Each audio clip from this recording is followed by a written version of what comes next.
Hello दोस्तों, Shri Narayan GS गुरु में आप सभी लोगों का स्वागत है। आज हम बताएंगे भूगोल के बारे में। भूगोल के वो क्वेश्चन आपको बताएंगे जो सबसे ज़्यादा बार एग्जाम में रिपीट होते हैं। तो वीडियो को जल्दी से लाइक कर दो, ज़्यादा से ज़्यादा लोगों के पास शेयर कर दो। अगर चैनल पे नए हैं तो इसे सब्सक्राइब कर लो और बगल में बेल आइकन की घंटी भी दबा दो, जिससे क्या होगा, हम कोई वीडियो अपलोड करेंगे आपको उसका नोटिफिकेशन मिलता रहेगा। तो देखो, सबसे पहले पहला क्वेश्चन है कि कौन से देश पाक जलद मरुमध्य से जुड़े हैं। आपके ऑप्शन है ए भारत श्रीलंका, बी उत्तर और दक्षिण कोरिया, सी ब्रिटेन फ्रांस, या डी इनमें से कोई नहीं। तो कौन से देश पाक जलद मरुमध्य से जुड़े हैं, कौन से जुड़े हैं? आपका ए ऑप्शन होगा भारत और श्रीलंका। कौन सा ऑप्शन होगा? ए भारत और श्रीलंका। फिर देखते हैं क्वेश्चन नंबर दूसरा, नाथुला दर्रा किस राज्य में है? आपके ऑप्शन है ए अरुणाचल प्रदेश, बी सिक्किम, सी मणिपुर, या डी उत्तराखंड। तो नाथुला दर्रा किस राज्य में है? ये आपके है सिक्किम में। बी ऑप्शन आपका सही होगा। नाथुला दर्रा किस राज्य में है? सिक्किम में है। फिर देखते हैं अगला क्वेश्चन, कौन सा पठार अरावली तथा विंध्य पर्वत श्रेणी के बीच स्थित है? आपके ऑप्शन है ए छोटा नागपुर पठार, बी तेलंगाना का पठार, सी दक्षिण का पठार, या डी मालवा का पठार। तो कौन सा पठार अरावली और विंध्य पर्वत श्रेणियों के बीच स्थित है? तो कौन सा ऑप्शन सही होगा? इसका ऑप्शन होगा डी सही होगा, मालवा का पठार। कौन सा ऑप्शन सही होगा? इसका डी ऑप्शन सही होगा। मालवा का पठार जो है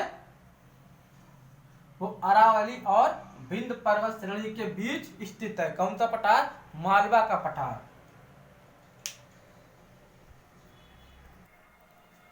देखो दोस्तों, अगला क्वेश्चन, कोडाईकनाल किस पर्वत श्रेणी में स्थित है? आपके ऑप्शन है ए अन्नामलाई पर्वत, बी सेवराय पर्वत, या डी नीलगिरी पर्वत, सी या डी पालनी पर्वत। तो कोडाईकनाल किस पर्वत श्रेणी में स्थित है? तो आपका ऑप्शन होगा डी पालनी पर्वत श्रेणी पर कोडाईकनाल पर्वत श्रेणी स्थित है। कहाँ स्थित है? पालनी पर्वत। फिर देखते हैं अगला क्वेश्चन, सतपुड़ा पर्वत श्रृंखला कहाँ है? सतपुड़ा पर्वत श्रृंखला कहाँ है? आपके ऑप्शन है ए झारखंड, बी मध्य प्रदेश, सी राजस्थान, या डी असम। तो सतपुड़ा पर्वत श्रेणी कहाँ स्थित है? ये आपके मध्य प्रदेश में स्थित है। कहाँ स्थित है? मध्य प्रदेश में सतपुड़ा पर्वत श्रेणी स्थित है। फिर देखो अगला क्वेश्चन, उत्तर पश्चिम का पर्वत है। उत्तर पश्चिम का पर्वत है। आपके ऑप्शन है ए अरावली, बी विंध्याचल, सी हिंदुकुश, या डी सतपुड़ा। तो उत्तर पश्चिम का पर्वत है। कौन सा ऑप्शन सही होगा आपका? उत्तर पश्चिम का पर्वत है। तो छठा का सही ऑप्शन होगा हिंदुकुश पर्वत उत्तर पश्चिम का पर्वत है। कौन सा पर्वत? हिंदुकुश पर्वत उत्तर और पश्चिम का पर्वत है। फिर देखो दोस्तों अगला क्वेश्चन, किस पर्वत श्रेणी का विस्तार केवल एक राज्य तक सीमित है? आपके ऑप्शन है ए अरावली, बी अजंता, सी सतपुड़ा, या डी पूर्वी घाट। तो किस पर्वत श्रेणी का विस्तार केवल एक राज्य तक सीमित है? वो पर्वत श्रेणी है अजंता पर्वत श्रेणी। कौन सी पर्वत श्रेणी? अजंता पर्वत श्रेणी का विस्तार केवल एक राज्य तक फैला हुआ। कहाँ? महाराष्ट्र में। फिर देखते हैं अगला क्वेश्चन, महेंद्रगिरी चोटी स्थित है। आपके ऑप्शन है ए पूर्वी घाट, बी पश्चिमी घाट, सी शिवालिक, या डी विंध्याचल।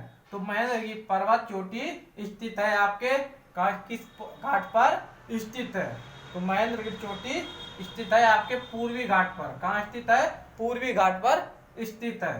ये ऑप्शन सही होगा।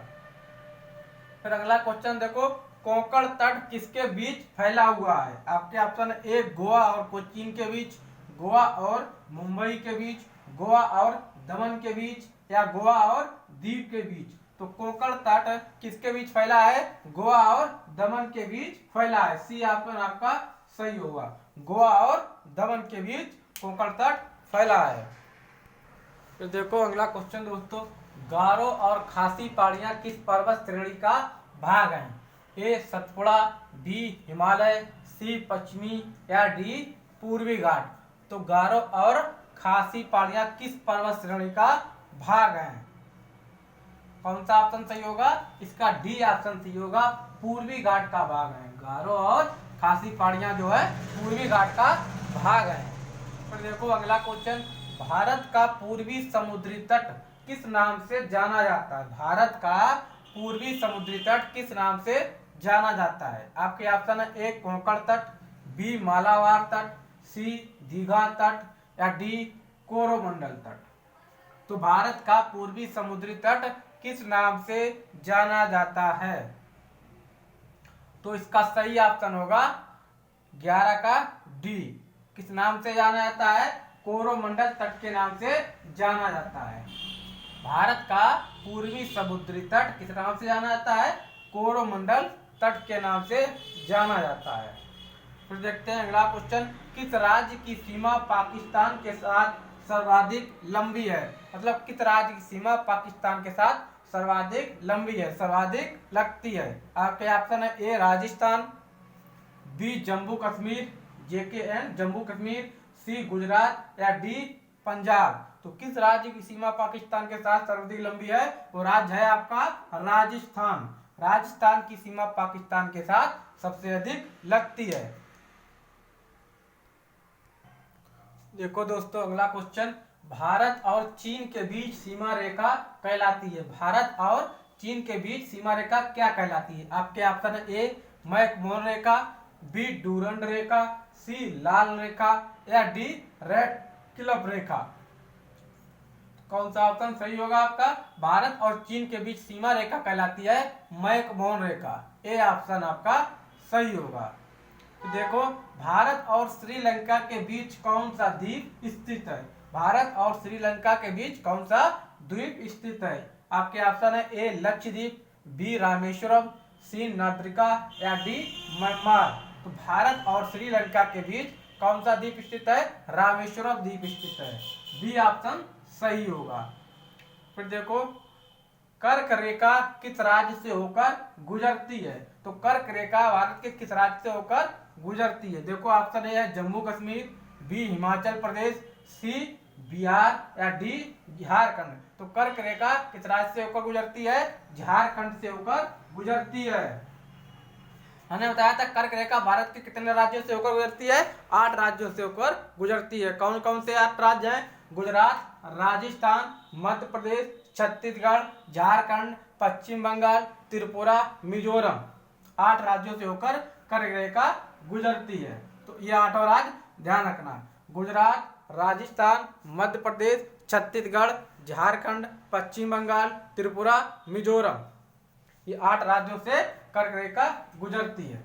फिर देखो अगला क्वेश्चन, क्षेत्रफल में सबसे बड़ा राज्य है? आपके ऑप्शन है ए मध्य प्रदेश, बी उत्तर प्रदेश, सी राजस्थान या डी महाराष्ट्र। तो क्षेत्रफल में सबसे बड़ा राज्य है, तो क्षेत्रफल में सबसे बड़ा राज्य है राजस्थान।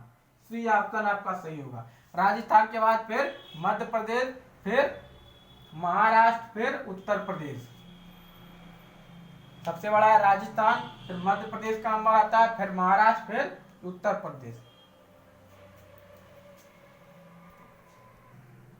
और देखो अगला क्वेश्चन दोस्तों, क्षेत्रफल की दृष्टि से सबसे छोटा राज्य है? आपके ऑप्शन है ए गोवा, बी सिक्किम, सी मेघालय या डी नागालैंड। तो क्षेत्रफल की दृष्टि से सबसे छोटा राज्य है वो आपका गोवा है। क्षेत्रफल की दृष्टि से सबसे छोटा राज्य गोवा है। अगर पूछा जाए कि जनसंख्या की दृष्टि से सबसे छोटा राज्य है तब आपका सिक्किम होगा। अगर जनसंख्या की दृष्टि से पूछा जाए तो सिक्किम होगा और क्षेत्रफल से गोवा होगा। तो ये चीज ध्यान रखना, क्वेश्चन घुमा के भी दे सकते हैं कि जनसंख्या अगर उन्होंने पूछ लिया तो सिक्किम, अगर क्षेत्रफल दिया है तो गोवा होगा।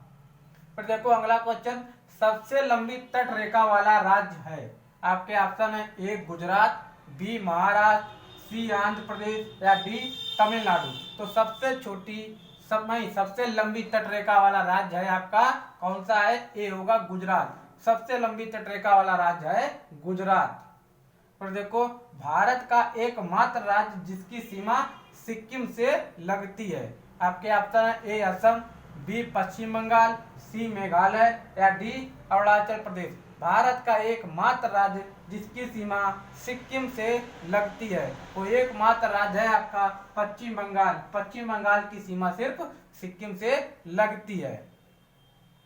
फिर देखो अगला क्वेश्चन, मध्य प्रदेश कितने राज्यों से घिरा हुआ है? या पूछ लिया जाए कि मध्य प्रदेश की सीमा कितने राज्यों को स्पर्श करती है, मतलब टच करती है। अगर ये पूछ लिया जाए तो देखो ऑप्शन कौन सा, मध्य प्रदेश के कितने राज्यों से घिरा है? आपके ऑप्शन है ए 5, बी 6, सी 7 या डी 8। तो कौन सा ऑप्शन सही होगा? मध्य प्रदेश कितने राज्यों से घिरा है या कितने राज्यों से सीमा टच करती है? तो ए ऑप्शन होगा 5।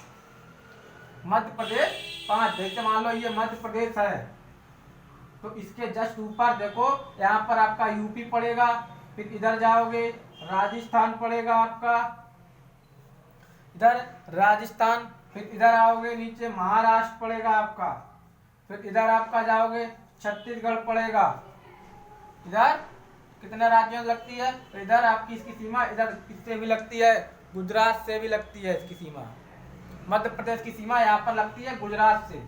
तो 1 2 3 4 5 उत्तर प्रदेश, राजस्थान, गुजरात, महाराष्ट्र और छत्तीसगढ़, इसकी सीमा 5 राज्यों से लगती है। तो वीडियो अच्छा लगे तो इसे लाइक, शेयर और सब्सक्राइब जरूर करें। मस्त रहें, व्यस्त रहें, मिलते हैं अगले वीडियो में।